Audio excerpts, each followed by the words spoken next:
kasih karunia dan damai sejahtera dari Tuhan Allah Bapa kita, dan dari anaknya Tuhan Yesus Kristus menyertai kamu sampai selamanya. Amin. Selamat pagi saudaraku, mari kita bekerja, memuliakan Tuhan dengan semua aktivitas kita. Dipandu firman Tuhan dari Amos 9 ayat 15, demikian firman Tuhan. Maka aku akan menanam mereka di tanah mereka, dan mereka tidak akan dicabut lagi dari tanah yang telah kuberikan kepada mereka. Firman Tuhan Allah. Demikianlah firman Tuhan. Saudara-saudaraku yang terkasih dalam Yesus Kristus, Tuhan konsisten dengan cinta kasih dan janji keselamatan yang diberikan terhadap umatnya Israel. Di satu sisi, tiap pelanggaran umatnya pasti diganjar dengan hukuman yang berat. Tetapi di sisi lain, Allah tidak pernah membinasakan umatnya, umat Israel, sampai habis. Mari coba kita renungkan, kita mulai dari peristiwa pembebasan umat Israel dari Mesir menuju ke Kanaan, yaitu di dalam Keluaran. Ketika mereka keluar dari Mesir, berbolak-balik, suku bangsa Israel itu melakukan dosa, pemberontakan kepada Tuhan. Maka Tuhan menghukum mereka begitu keras, satu generasi dari umat Israel itu mati di padang gurun dan tidak sampai kepada tanah perjanjian, ke tanah Kanaan. Tetapi tanah Kanaan itu tetap menjadi milik orang Israel ketika Yosua dan rombongannya umat Israel yang telah selamat itu sampai di sana. Dan sampai sekarang janji Tuhan itu tetap.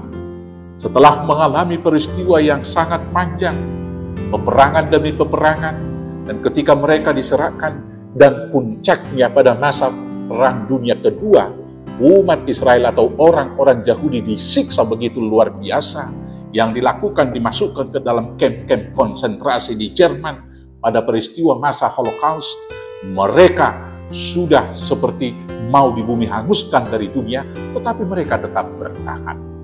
Dan kemudian mereka melakukan gerakan Zionis, dan kemudian tahun 48 mereka menyatakan kemerdekaannya, dan sampai sekarang mereka berdiri di tanah yang telah ditetapkan oleh Tuhan. Maka firman hari ini betul-betul digenapi buat umat Israel yang mengatakan, maka aku akan menanam mereka di tanah mereka, dan mereka tidak akan dicabut lagi dari tanah yang telah kuberikan kepada mereka. Firman Tuhan Allah. Kemarin tanggal 7 kita dikejutkan oleh serangan yang mendadak dari Hamas, menewaskan kurang lebih 200 dan 700 orang, luka-luka dari pihak orang Yahudi, orang Israel, tapi kemudian dibalas dengan begitu luar biasa dan menyebabkan kematian di sana-sini di pihak orang-orang Palestina. Kita tidak senang, kita prihatin dengan peristiwa itu.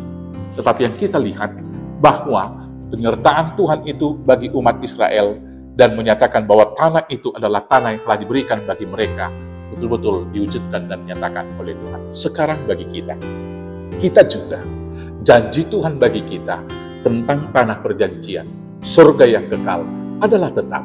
Maka jangan pernah ragu melangkah selama di dunia, karena kita juga menjadi bagian dari pewaris-pewaris tanah perjanji. Dengan satu syarat, asal kita setia dengan perjanjian yang telah kita nyatakan kepada Tuhan di dalam pernyataan iman percaya kita. Maka setialah sampai mati, Tuhan akan memberikan mahkota kehidupan, dan kita akan ditanam di tanah perjanjian, di tempat kehidupan yang kekal bersama para pemenang. Tuhan Yesus memberkati. Amin. Kita bersatu dalam doa. Terima kasih Bapa yang baik, ialah kami ikut ditanam di tanah perjanjian, agar di sana kami bersuka cita dengan para pemenang iman, bersama-sama dengan Kristus Yesus Raja kami. Inilah doa kami Tuhan, kabulkan di dalam nama-Mu. Amin. Selamat beraktivitas, Tuhan Yesus memberkati. Horas, horas, horas.